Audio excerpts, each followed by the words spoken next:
네, 안녕하세요. 조와 함께하는 조 같은 생각. 오늘은 노란봉투법 이야기를 해보겠습니다. 얼마 전이죠. 2025년 8월 24일에 의회 본회의를 노란봉투법이 통과를 했습니다. 시행은 이제 26년 3월부터 예정이 되어 있고요. 사실상 이재명 정부 들어서 좀 가장 처음으로 하는 일종의 퍼포먼스 비슷한 법안 통과였다고 할 수 있을 것 같아요.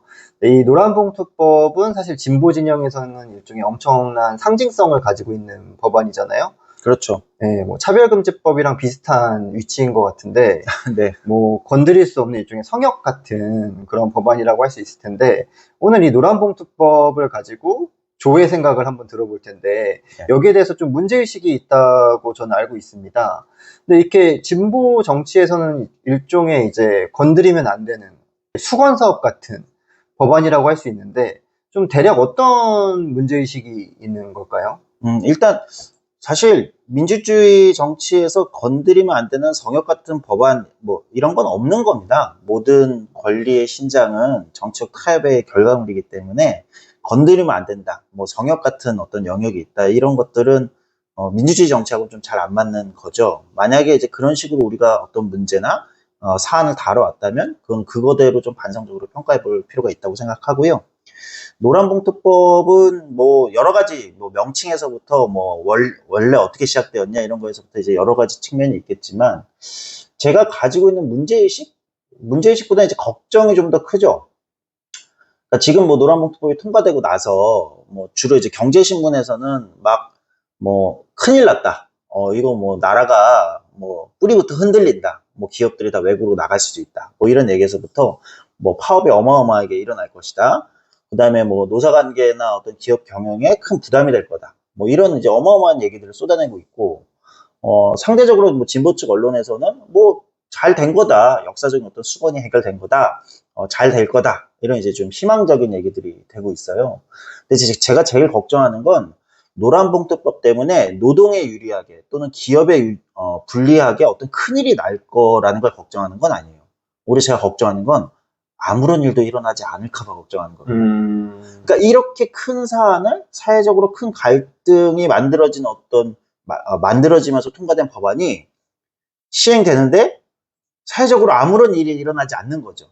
아무런 일이 일어나지 않는다는 건 이 법안의 원래 취지인 뭐 하청이나 특수고용 플랫폼 노동자들한테 긍정적인 어떤 현상도 일어나지 않고 기업들한테 뭐 특별한 어떤 변화가 일어나지 않고 기업들은 원래 하던 대로 하고 이렇게 돼버리면 그거는 그거대로 어마어마한 문제가 되는 거거든요.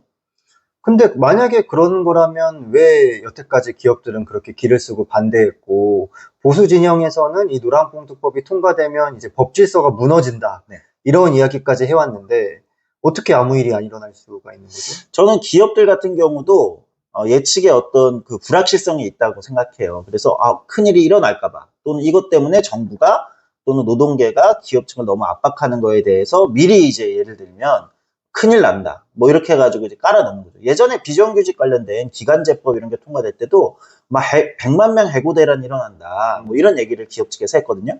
근데 이제 기간제법이 딱 시행되는 그 날짜에 100만 명이 해고되는 일은 일어나지 않았어요. 네. 그런 것처럼 이제 과장하는 게 서로 있다는 거죠. 저는 근데 오히려 지금은 기업이나 노측이나 좀 지나치게 양쪽이 뭐 비관적으로 보고 한쪽은 너무 지나치게 낙관적으로 본다든지 뭐 정치권은 제가 볼 때는 사실 이 법안에 대해서 깊이 있게 고민한 것 같진 않아요.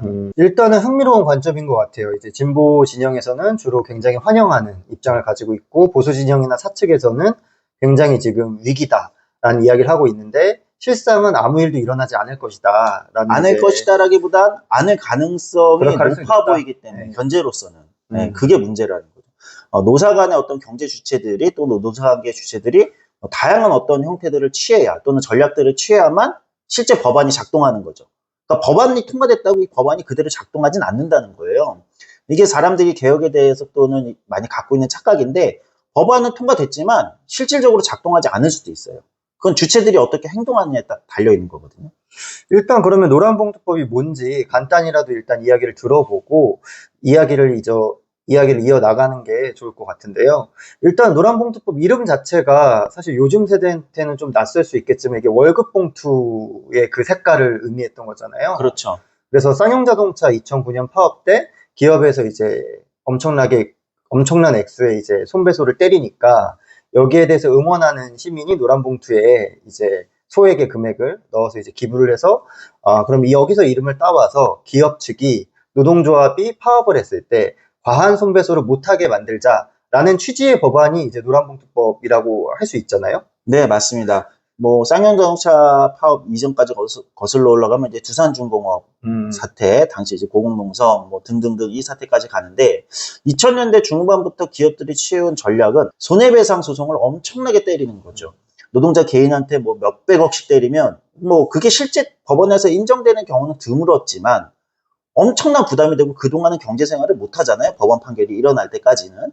그러니까 이런 과한 손배 가압류 때문에 노동조합의 활동이 위축된다. 그리고 노동자들이 뭐 자살하고 이런 사건까지 벌어지니까 2010년대 중반부터 이 기업들의 과도한 손배 가압류를 제한해야 된다. 뭐 이건 사실 글로벌 스탠다드이긴 합니다. 그러니까 노동조합법에서는 3조에 해당하는 영역인데 이 부분에 대해서 제한을 해야 된다. 그리고 법원들의 판례들도 기업들이 막 수백억의 손배소를 때리는데 법원에 가면 그렇게 인정되지는 않았어요. 결과적으로는. 하지만 그 판결이 나올 때까지는 수년의 시간이 걸리잖아요. 그리고 손배가압류가 어느 정도는 또 과하게 인정되는 부분, 그러니까 뭐 몇백억까지는 아니어도 몇십억 또는 몇억 수준에 인정되면 그건 그거대로 노동자들의 경제에 이제 파탄이 일어나니까 노동조합 활동을 위축시키니까 실질적으로 헌법에 보장된 단체 단결권, 단체 교섭권, 단체 행동권을 제한하는 헌법적 권리를 제한하는 거다라는 문제제기도 법률적으로 많았고요. 그러면서 만들어진 게 손배가압류를 제한하자 이렇게 하면서 됐던 게 이제 노란봉투법이죠. 그러면 노란봉투법의 취지는 노동조합의 활동이나 권리를 폭넓게 좀 보장해야 된다 이런 거라고 봐도 무방할까요? 일종의 대항권을 만들자는 거예요. 기업이 손배가압류로 수백억씩 때릴 수 있으면 노동조합이 사실 이거에 대항하기 힘들죠. 노사관계라는 건 결국은 균형입니다. 그러니까 노동 쪽에 어떤 무기가 주어지면 그거에 대항할 수 있는 사측에도 무기가 주어져야 돼요. 그러니까 약간 표현이 좀 그렇지만 경기장에서 공정하게 같은 무기를 들고 싸워라. 물론 현실에서는 기업 측의 힘이 더 유리한 건 사실입니다. 그러니까 헌법상 권리나 단결권 보장을 노동 3권이라고 하는 권리들을 노동조합에 보장해주는 이유는 일반적으로는 노동자가 불리하니까 이건 권리를 보장해주는 거죠. 이런 이제 균형입니다. 네. 그런 균형을 이제 보장함으로써 일종의 회사 공동체, 네. 그러니까 합리적인 결정을 할 수 있도록 이제 유인하는 그런 내용이라고 할 수 있겠네요. 네, 그렇습니다.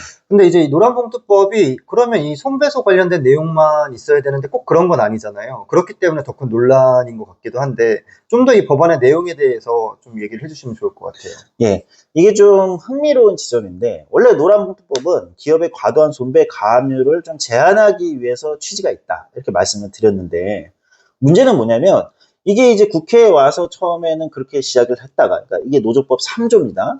노조법 3조 얘기로 시작이 됐다가 노조법 2조 얘기가 이제 들어오게 된 거죠. 그러니까 근본적 원인까지를 따져보자 이런 이제 주장을 하는 분들이 있었던 거예요. 그러니까 손배 가압류 제한까지는 알겠는데 손배 가압류가 나오는 이유가 뭐냐? 주로 하청 노동자들, 예를 들면 이제 뭐 그 기업에 소속되지 않은 노동자들, 하청이나 이제 예를 들면 특수고용이나 플랫폼 이런 사람들이 원청이랑 교섭을 하고 싶어도 법상으로 안 되니까 불법 파업을 할 수밖에 없고 그러니까 손배 가압류를 맞는 거 아니냐. 약간 논리가 뭐 틀린 얘기는 아닙니다. 실제 이렇기 때문에 한국에 불법 파업이 많이 일어났던 거고 극단적인 농성 같은 게 많이 일어난 건 맞는데 어쨌든 근본적인 원인까지 가보자. 이렇게 되면서 아예 노조법 2조 사용자 규정 자체도 바꿔야 되는 거 아니냐. 즉 하청에 대한 원청의 사용자성을 인정해서 하청의 노조들이 또는 기업 밖에 있는 어떤 노동조합들이 이 기업의 원청하고 교섭할 수 있게 사용자성을 인정받으면 교섭을 할 수 있으니까요. 교섭할 수 있게 이 구조를 만들어야 된다. 이걸로 바뀌게 된 거죠. 오히려 지금 노란봉투법의 최대 쟁점은 손배가압류에 대한 3조가 아니에요. 그 부분들은 이미 법원들에서 그만큼의 손배가압류를 인정하지 않는 판례들이 많이 축적이 됐고 그 축적된 판례들을 법으로 입법화한 요 과정 정도라고 보면 됩니다. 그래서 3조에 대해서 기업들이 좀 반발이 크게 세지도 않고 센 것처럼 보여도 저는 이 부분은 기업들이 인정해야 되는 부분이다. 자, 이거는 이제 정리됐다고 하면 됩니다. 쟁점은 2조죠. 사용자성 인정까지 가버리니까 이건 이제 기업 측에서도 이제 반발이 가장 큰 기업 부분이라 측 입장에서는 원하청 관계 자체를 무력화시키는 거다라고 생각할 수도 있겠네요. 무력화시키는 걸 수도 있고 그렇죠. 무력화시키는 걸 수도 있고, 기업 측 입장에서는 내가 왜 저기까지 사용자성을 부담해야 돼? 뭐 이런 측면도 있고. 네. 그런데 뭐 2조에 관련된 이제 뭐 진보 진영의 주장들 노란봉투법이 갖고 있는 취지가 뭐 좋은 이야기긴 한데 뭐 중간에 약간 좀 억지 논리라고 해야 되나요? 3조랑 엮으면서 좀 뒤섞였다. 그러면서 좀 더 논쟁이 가속화됐다라고 할 수 있을 것 같은데 이해할 때. 그러면 지금 이 2조도 그러면 노란봉투법과 같이 지금 엮여 있으니까 통과가 된 상황이라고 봐야 되는 거죠? 그렇죠. 그러면 실제로 내년 3월부터는 이제 하청 기업의 직원들이 직접 사용자랑 교섭을 할 수 있게 되는 그런 상황이라고 할 수 지금 있나요? 법상으로는 그렇습니다. 법상으로는 그걸 권리가 주어지는 거예요. 네.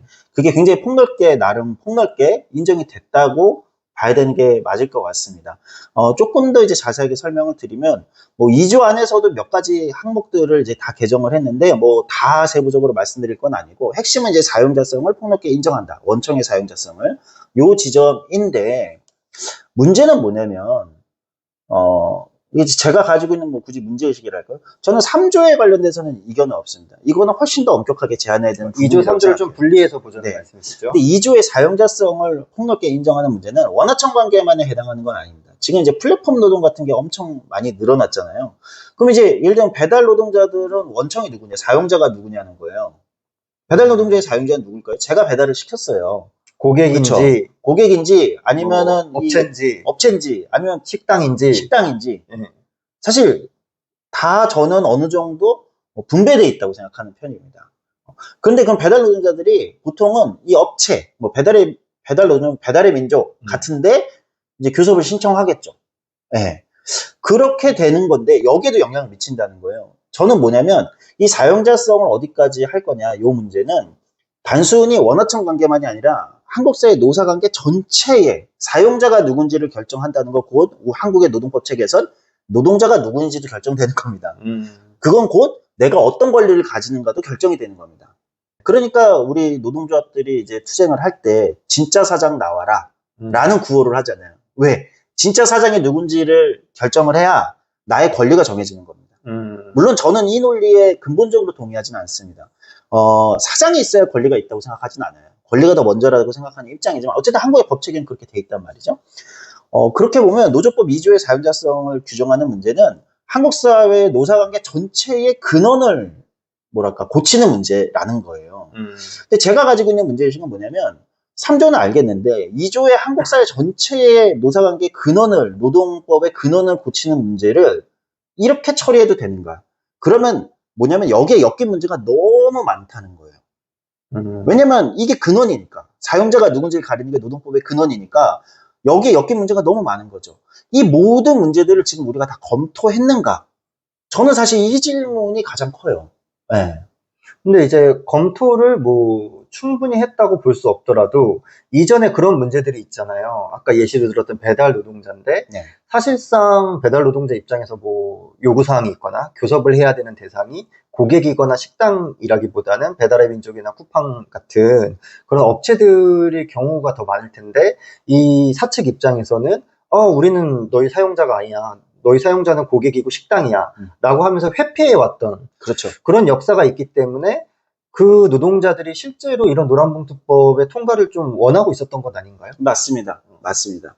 그래서 저는 만약에 할 거였으면 3조는 3조대로 처리하고 2조에 대해서 지금 변화된 노동의 형태가 굉장히 많이 늘어나고 있고 그것 때문에 기본적인 노동 3권이 제대로 보장되고 있지 않다. 그 중에 하나는 뭡니까? 단체 교섭권이 보장이 안 되는 거잖아요. 왜? 나 사용자 아니야 이렇게 버리니까. 그러니까 이 부분에 대해서 훨씬 심도 있는 논의를 거쳐서 이거는 이거대로 정비를 했어야 된다고 생각하는 거죠. 근데 두 개를 섞어서 일단 통과를 시키다 보니까 이 2조에서 논의해야 될 굉장히 세밀한 부분들이 생각보다 치밀하게 논의된 것 같지 않다. 사실 공동사용자 개념은 유럽이나 미국이나 많이 증가하고 있어요. 왜냐면 그럴 수밖에 없죠. 노동의 형태가 너무 달라졌으니까. 우리나라만 달라지는 건 아니죠. 전 세계가 똑같이 달라지고 있기 때문에 그래서 많은 나라들이 고민을 하고 있어요. 이걸 어디까지를 사용자라고 할 거냐. 근데 이번에 통과된 건 이제 실질적 어떤 지배 능력이 있는 것 여기까지 했는데 있는 경우 이렇게 했는데 좀 모호하죠. 실질적 그렇죠. 지배 능력이라는 게 어디까지냐. 이런 것들이 상당히 모호하잖아요. 아마 이런 부분들을 시행령에서 정한다고 하겠지만, 이제 제가 가진 두 번째 문제죠. 시행령에서 정하더라도 가이드라인을 정한다고 하지만 앞으로 하면 6개월 뭐 이렇게 내년 시행되겠지 정할 거란 말이에요. 노사 의견을 받아서 정한다고 하더라도 결국은 이렇게 되면 어떻게 되냐. 시행이 됐다고 치자고요. 그럼 시행령에 정한 거에 대한 해석을 가지고 노사가 이제 다투기 시작할 겁니다. 사측은 나 실질적 지배력이 없어. 이렇게 주장하기도 하고, 노동조합이 복수노조인 경우도 생길 수 있어요. 그러면 이 경우에 어떻게 해야 돼? 사측 입장에서 하나로 모아와야 되는 거 아니야? 우리 노동법에는 창구단위라는 게 있습니다. 복수노조일 경우는 다수노조에 대한 창구단위가 있어요. 자, 근데 어느 배달과 어느 거를 다수노조라고 생각할 거냐. 하청업체가 여러 개잖아요. 대기업 같은 경우. 그러면 이 하청에 주는 건 다른 업무고 이 하청에 주는 건 다른 업무인데 두 개가 같이 교섭을 요청하면 이건 따로 해야 되는 건지 창구 단위를 해야 되는 건지 사실 이런 문제까지 굉장히 많은 것들이 일어나거든요. 이런 해석을 둘러싼 문제들 때문에 시행이 된다고 하더라도 결국은 제가 볼 때는 법원으로 다 갈 거다. 이 문제가 저는 굉장히 크다고 생각해요. 그러면은 사실 이제 법안을 통과시키는 거는 큰 틀에 이제 원칙적인 부분만 담아서 통과를 시켜낸 네. 거고, 거기서 파생되는 여러 가지 실질적인 문제들은 사법부로 지금 미뤄질 수밖에 없는 상황이다. 지금 그런 거죠. 그래서 저는 전국의 대형 로펌들이 지금 아주 쾌재를 부르고 있죠. 어마어마한 어떤 돈의 사업의 영역이 확장된 거죠. 예, 그래서 로펌들은 지금 아마 기업들을 돌면서 지금 쭉 아마 마케팅을 하고 있을 겁니다. 영업을 하고 있을 거예요. 자, 저희가 이렇게 대응하게 해드리겠습니다. 이렇게 하겠습니다. 그 몇 년에 걸쳐서 이 전국의 많은 어떤 노사 관계가 다 사법화되는 문제가 발생할 가능성이 저는 아주 높습니다. 그렇게 되면 사법에서 결론 나기 전까지 수년의 기간이 있을 거고 한 번 결론이 나도 또 다른 판례들이 만들어져야 되니까 이게 이제 최악의 상황이 되는 건 뭐냐면 그러면 아무 일도 일어나지 않는 거죠. 네, 실질적 변화가 일어나지 않는 겁니다. 이런 경우가 생길 가능성이 첫 번째 전 굉장히 높아 보인다. 그러면 이제 이야기를 들었을 때 생기는 질문은 이 노란봉투법을 논의하기 시작한 지가 꽤 오래전인데 네. 한 10년은 넘지 않았나요? 네. 이런 문제들에 대한 준비, 주장했던 사람들이 있잖아요. 그런 사람들이 검토나 준비를 하지 않았던 건가요? 아니요. 사실 의견들이 여러 개가 있었어요. 물론 합치된 의견이 있었던 건 아닌 것 같아요. 저도 아니라고는 봅니다. 3조에 대한 건 명확했어요. 법률적으로. 3조 손배의 가압에 관련된 건 명확했어요. 원래 노란봉투법은 그걸로 얘기가 됐으니까.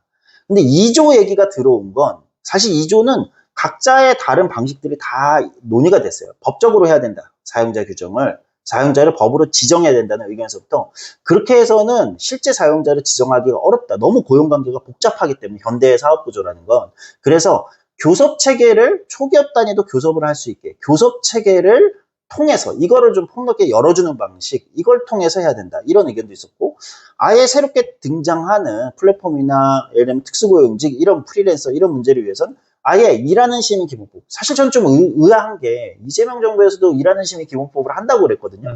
근데 원래 일하는 시민 기본법의 취지가 새롭게 등장하는 이런 다양한 노동의 노동권을 어떻게 부여할 거냐, 노동 3권을 이 문제의식 때문에 생긴 거예요. 그런데 여기서 논의돼야 되는 거에도 포함되어 있다는 거죠, 사실은. 이 2조의 문제가. 이런 방식으로 해결해야 된다. 네, 다양한 의견이 있을 수 있는데 2조 얘기가 이제 갑자기 끼어들어 오게 되면서 급 물살을 탄 거죠, 논의가.